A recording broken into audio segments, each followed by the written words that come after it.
Shalom saudaraku, hari ini kita akan merefleksikan kebenaran firman Tuhan dengan tema dilahirkan kembali. Teks firman Tuhan terdapat pada Yohanes pasal 3 ayat 1 sampai 21. LAI memberikan sebuah judul percakapan dengan Nikodemus. Demikian firman Tuhan, adalah seorang Farisi yang bernama Nikodemus, seorang pemimpin Yahudi. Ia datang pada waktu malam kepada Yesus dan berkata, "Rabi, kami tahu bahwa engkau datang sebagai guru yang diutus Allah. Sebab tidak ada seorang pun yang dapat mengadakan tanda-tanda yang engkau adakan itu, jika Allah tidak menyertainya."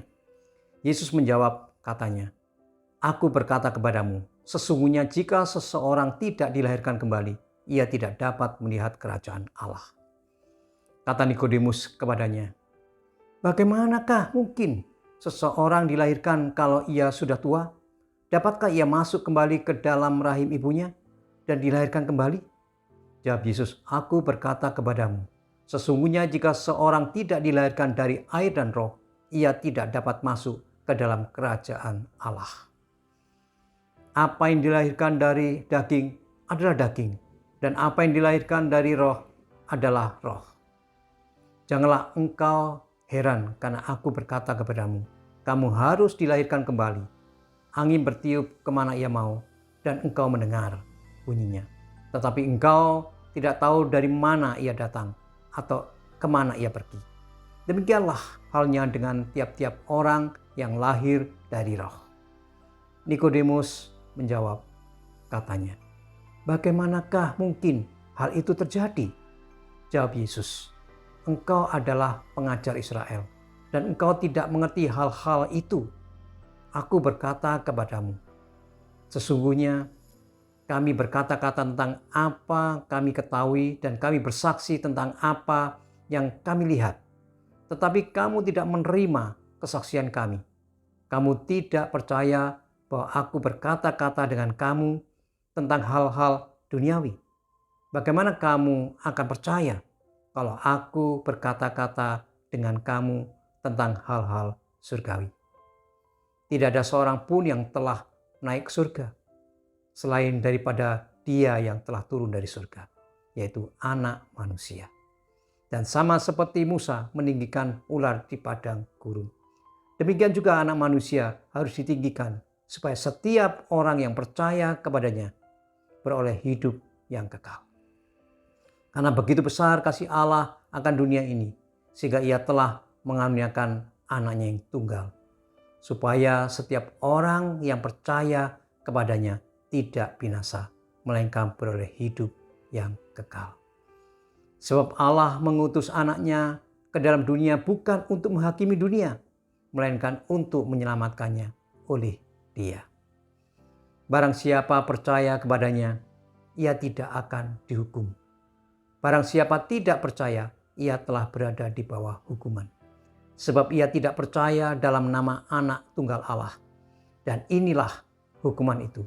Terang telah datang ke dalam dunia, tetapi manusia lebih menyukai kegelapan daripada terang, sebab perbuatan-perbuatan mereka jahat. Sebab barang siapa berbuat jahat, membenci terang dan tidak datang kepada terang itu, sebab perbuatan-perbuatannya yang jahat itu tidak nampak. Tetapi barang siapa melakukan yang benar, ia datang kepada terang, supaya menjadi nyata bahwa perbuatan-perbuatannya dilakukan dalam Allah. Tuhan Yesus masih berada di Yerusalem selama Paskah.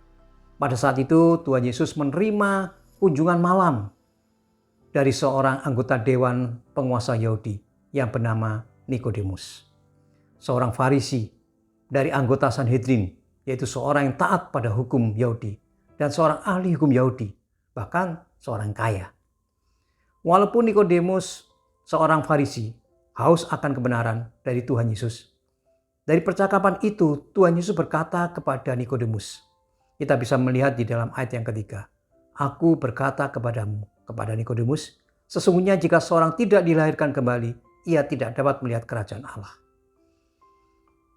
Ketika Tuhan Yesus berkata demikian, Nikodemus mengalami kebingungan tentang arti dilahirkan kembali. Kita akan memahami 3 hal tentang dilahirkan kembali. Yang pertama, perlunya kelahiran baru. Nikodemus ternyata gagal melihat kerajaan Allah. Ketidakmampuan Nikodemus memahami ucapan Tuhan Yesus tentang kelahiran kembali memperlihatkan bahwa simbol jabatan tinggi dalam keagamaan yang sandang seseorang bukan jaminan bahwa ia memahami kebenaran Tuhan. Kata lahir dalam teks ini memiliki pengertian diperanakan pula, yaitu menjadi anak-anak yang lahir bukan dari keturunan alami atau dari keputusan manusia, tetapi lahir dari Tuhan yang disebut anak-anak Allah. Seseorang lahir dari Tuhan tidak akan terus berbuat dosa karena benih Tuhan tetap ada di dalam dirinya. Dia tidak dapat terus berbuat dosa karena dia telah lahir dari Tuhan. Yang kedua, sifat kelahiran baru, kelahiran yang melibatkan air dan roh.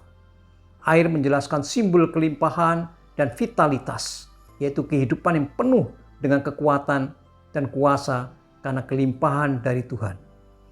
Dilahirkan dari air dan roh berbicara tentang satu hal yang sama, yaitu dilahirkan untuk mengalami hidup yang penuh dengan kelimpahan kuasa dan pimpinan Roh Kudus. Jika demikian, lahir kembali adalah sesuatu yang membuat seseorang hidup dengan limpah dan penuh kuasa di dalam Roh Kudus yang telah melahirkan kembali orang itu. Yang ketiga, bukti kelahiran baru dapat dilihat dari dampaknya, yaitu buah roh. Suatu hari Nikodemus menjadi sangat percaya kepada Yesus. Nikodemus adalah salah satu martir pada abad pertama. Tentu berdampak banyak orang. Kelahiran kembali bukan hanya sebuah status surgawi yang tidak mempunyai dampak di dunia ini. Kelahiran kembali berdampak kepada dunia ini. Sebagai penutup refleksi kita pada hari ini, apakah saudara sudah dilahirkan kembali?